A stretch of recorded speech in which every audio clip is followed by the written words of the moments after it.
Hey, Joe Zarzaur here with Dr. Evan Malone for another segment of Zarzaur Law TV. Doctor, today we're talking about pain management, what it is and what it's not. Most people hear the words pain management and they think to themselves, oh my gosh, somebody's going to send me to a doctor that's going to feed me with a bunch of pills and I'm going to be a drug addict forever. But that is not what pain management physicians do. They actually go to school and specialize in a subspecialty, and Dr. Malone's going to talk about this a little more in detail. But they specialize in ways to treat pain that in which you don't use drugs. You use other modalities of treatment other than pills. So when you hear that, you may think to yourself, oh my God, somebody's going to a pain medicine doctor. Oh, that must mean I'm going to get a bunch of pain medicine. Well, you may get pain medicine, but it's not going to be delivered via pill. It's going to be delivered via a shot directly to the source of the pain, so it doesn't go through your whole system. It doesn't affect your brain and your stomach and your other body organs. It goes straight to the source of the pain. There's various types of treatment.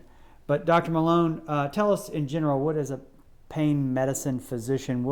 I know they're generally anesthesiologists that subspecialize in pain medicine, but tell us generally what that is. Exactly. So most people think anesthesiologists, they're just the person you see when you're in the operating room, put you to sleep.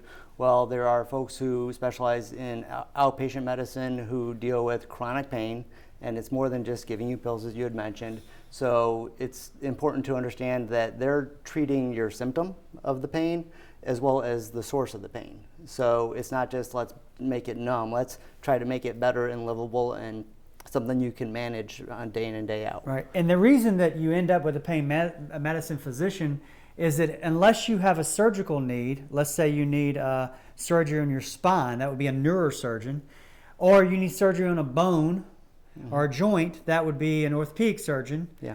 The word surgeon is after their names for a reason.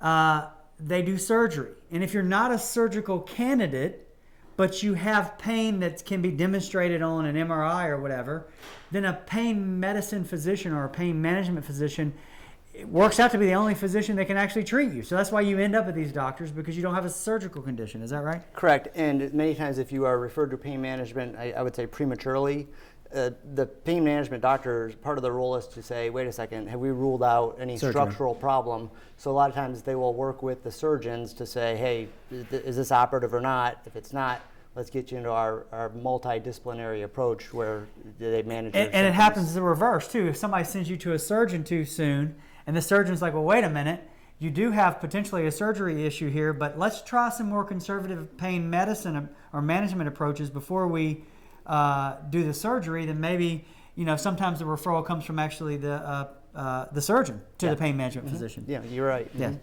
So anyway, the reason we're talking about pain management physicians is that is generally how you end up, where you end up after these car wreck cases. If you don't have a surgical problem, with a lot of the clients don't, you end up with a herniated disc or something else that shows up on your MRI. You're going to go through pain management first. So if you have questions about pain management from a traumatic event like a car wreck, you can find us on the web at zarzaurlaw.com. You can always call us at 855-HIRE-JOE. Thank you.